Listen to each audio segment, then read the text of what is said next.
இயேசு உங்களை நேசிக்கிறார். பிரியமானவர்களே, இந்த நாள் ஆண்டவர் நம்மளோடு பேசும்படிய வேதத்திலிருந்து 3 வசனங்களை கூட வாசித்து இந்த நாளை நாம் அறிந்து கொள்ளக்கூடிய, வாழ்க்கையில நம்ம அபியாசப்படுத்தக்கூடிய காரியங்களை பார்ப்போம். அது 1 தீமோத்தேயுவின் புஸ்தகம் 3வது அதிகாரம் 1வது வசனம் முதல், கண்காணிப்பை விரும்புகிறவன் நல்ல வேலையை விரும்புகிறான், இது உண்மையான வார்த்தை. ஆகையால் கண்காணியானவன் குற்றச்சாட்டப்படாதவனும் ஒரே மனைவியை உடையவனும் ஜாக்கிரதை உள்ளவனும் தெரிந்த புத்தி உள்ளவனும் யோக்கியத்தை உள்ளவனும் அந்நியரை உபசரிக்கிறவனும் போதக சன்மார்க்கனுமாய் இருக்க வேண்டும். அவன் மதுபான பிரியனும் அடிக்கிறவனும் இழிவான ஆதாயத்தை இச்சிக்கிறவனுமாய் இராமல் பொறுமையுள்ளவனும் சண்டை பண்ணாதவனும் பண ஆசை இல்லாதவனுமாய் இருந்து தன் சொந்த குடும்பத்தை நன்றாய் நடத்துகிறவனும் தன் பிள்ளைகளை சகல நல்லொழுக்கங்களாய் கீழ்ப்படிய பண்ணுகிறவனுமாய் இருக்க வேண்டும். பிரியமானவர்களே, ஆண்டவர் பாருங்க, ஒரு கண்காணியானவன், அது சபையா இருக்கலாம்,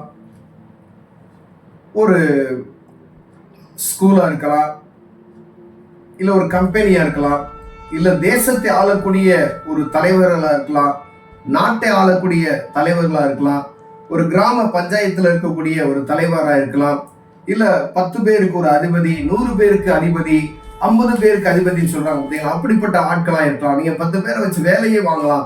ஒவ்வொரு அதிகாரியா இருக்க, தலைவனா இருக்கிறவன், கண்காணியா இருக்கிறவன், ஒரு மேனேஜர், ஒரு பார்வையாளராய், இத்தனை பேருக்கு ஒரு பார்வையாளர். இப்ப போலீஸ் ஸ்டேஷன்லாம் பாத்தீங்கன்னா இத்தனை பேர்த்துக்கு அவர் கண்காணிப்பாளர் அப்படின்னு போட்டிருப்பாங்க. அப்ப ஒவ்வொருவரும் ஒரு கண்காணிப்பாளர் ஒரு உயர்ந்த ஒரு பதவியை அடைய வேண்டும் என்று சொன்னால், வேதம் சொல்லுகிறது இப்படிப்பட்டதான யோக்கியமான காரியங்கள், இப்படிப்பட்டதான நல்ல காரியங்கள் அவர்களுக்கு இருக்க வேண்டுமா.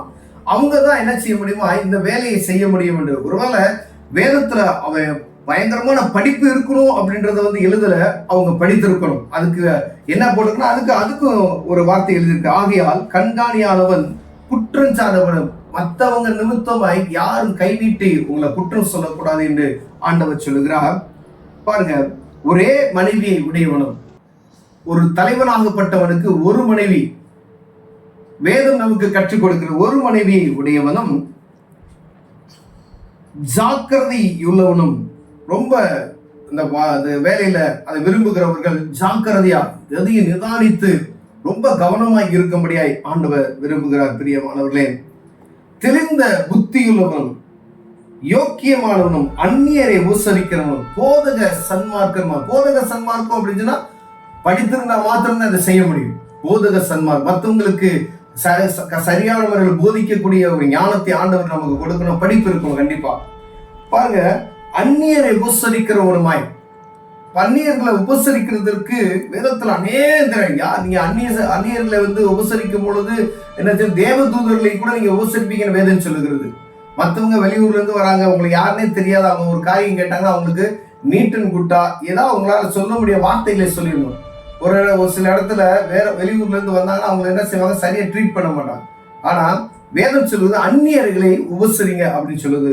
பிரியமானவர்களே, போதக சன்மார்க்கமா இருக்க வேண்டும். அவன் மதுபான பிரிய குடிக்க கூடாது, அடிக்கிறவனும், மனைவி அடிக்கிறது, மற்றபடி இந்த மாதிரி காரியங்களை செய்யக்கூடாது அப்படின்னு சொல்லி அடிக்கிறவனும், இழிவான ஆதாயத்தை, ரொம்ப ஒரு இழிவான ஆதாயம், ஒரு லஞ்சம் வாங்குறது, இழிவான ஆதாயம் தான் லஞ்சம் வாங்குறது, அப்படிப்பட்டதான காரியத்தை செய்யாதபடிக்கு இச்சிக்கிறவனுமாய், ஆதாயத்தை இச்சிக்கிறவனாய் இராமல் பொறுமையுள்ளவனும். லஞ்சம் வாங்கக்கூடாது, பொறுமையா இருக்கணும், கோபப்படக்கூடாது அப்படின்னு சொல்றாரு. அப்ப ஆண்டவர் கோபப்படாதபடி எவ்வளவுக்கு எவ்வளவு பொறுமையா இருக்கணுமோ. ஏன்னா ஒரு கோபப்பட்டா அந்த இடத்துல சரியான முறையான அந்த இடத்த வேலை செய்ய முடியாது என்பதற்காக கோபம் கொள்ளாதவனுமாய் இருக்க வேண்டும். சண்டை பண்ணாதவனும் பண ஆசை இல்லாதவனுமாய் இருக்கணும்னு சொல்றாரு. சண்டை போடக்கூடாது, எடுத்ததுக்கெல்லாம் கோபப்பட்டு அடிதடி அப்படின்னு இறங்காதபடிக்கு, சண்டை போடாதபடி கவனமா இருங்க. 2வது, பண ஆசை இருக்கக்கூடாது. நான் பணம் சம்பாதிக்கணும், பணம் சம்பாதிச்சுக்கலாம், ஆனா பண ஆசையில விழுந்து விடாதபடிக்கு கவனமா இருக்க வேண்டும். கண்காணிப்பானவன இருக்கக்கூடிய ஒரு மனிதன் விரும்புகிற அந்த வேலை, ஆசீர்வாதமான வேலையை விரும்புகிறவன், வேதம் சொல்லுகிறது இப்படிதான் நீ இருக்கணும் அப்படின்னு சொல்லி, தன் சொந்த குடும்பத்தை பரிபூர்ணமாய் நடத்தணுமா, உன் சொந்த குடும்பத்தை சரியா நீ நடத்தணும், அப்பதான் இதை நடத்த முடியும் அப்படின்னு சொல்றாரு. எந்த சபையா இருக்கணும் சரி, எல்லா விதத்திலையும் இதுல யோக்கியம் இல்லாதபடி அந்த காரியத்தை செய்தவன் ஆண்டவருக்கு அது பிடிக்காது. அப்போஸ்தலன் பவுல் தீமோத்தேயுக்கு எழுதும் பொழுது இப்படிதான் இருக்கணும் அப்படின்னு சொல்றாரு. கர்த்தர் இதைதான் விரும்புகிறாரு.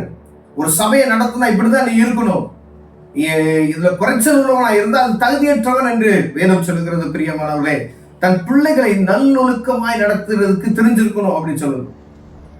அவங்களுக்கு அட்வைஸ் பண்ணணும், தன் சொந்த குடும்பத்தில் இருக்க பிள்ளைகளுக்கு அட்வைஸ் பண்ணணும் அப்படின்னு சொல்லி ஆண்டவர் விரும்புகிறார். வார்த்தைகளை நாம் கேட்கிறோம், அநேக முறை வாசித்து இருக்கிறோம்.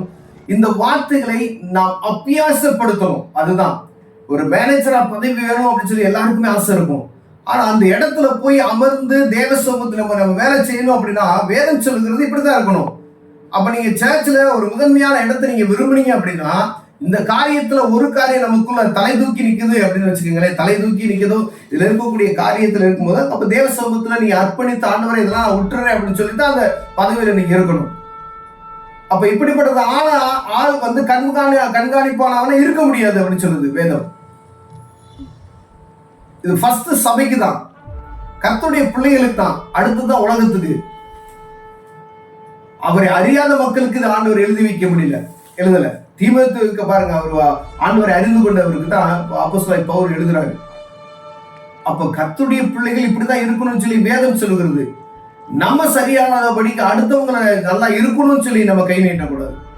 அப்ப நீங்க கண்காணிப்பானவனா நான் இருக்கணும், சபையில நான் மேன்மையா இருக்கணும், நான் எனக்கு அந்த பதவி வேணும் அப்படின்னா இதுல சரியா நம்ம இருக்கிறோமா என்பதை நம்ம பார்க்க முடியாது. எந்த சர்ச்சா இருக்கலாம், எந்த பிரேயரா இருக்கலாம், எந்த டீமா இருக்கலாம், எந்த ஒரு ஆண்டோடைய பிள்ளைகளா இருக்கலாம், எல்லாருக்குமே ஆண்டவர் ஒரே தான். அவங்களுக்கு இப்படி இவங்களுக்கு அப்படிலாம் இல்லை. தேவனை அறிந்து கொண்ட ஒவ்வொருவருக்கும் ஆண்டவர் எழுதி வைத்த சட்டப்பூர்வமான வார்த்தை இது. இதை கடைபிடித்து நடக்கும் பொழுது ஆண்டவர் ஆசீர்வதிப்பார். ஒருவேளை அவருடைய வார்த்தைக்கு கீழ்ப்படியாம இருக்கோம்னா அது ஆசீர்வாதத்தை நம்ம பார்க்க முடியாது. ஒருவேளை இதுல குறைச்சல் உள்ளவர்களா இருப்போமே, நான் தேவ சமூகத்துல கண்களை மூடி ஜெபம் செய்வோம். அவர் ஆசீர்வதிக்க வல்லவராக இருக்கிறார். பிரியமானவர்களை, கண்களை மூடுவோம். அன்பின் தகப்பனே, ஆண்டவரை கண்காணிப்பாய் இருக்கக்கூடிய விருப்பம் எங்களுக்கு இருக்கிறது ஆண்டவரே. ஆனா ஆண்டவர் எழுதி வைத்திருக்கிற நற்காரியங்கள் ஆண்டவரே, அதே போல எந்தெந்த காரியங்களுக்குள்ள இருக்கக்கூடாதோ அப்படிப்பட்ட காரியத்துல எடுத்துக்கொண்டிருக்க உமது கிருபையினால் நடத்துங்க. இயேசுவின் நாமத்தில் பிதாவே, ஆமென்.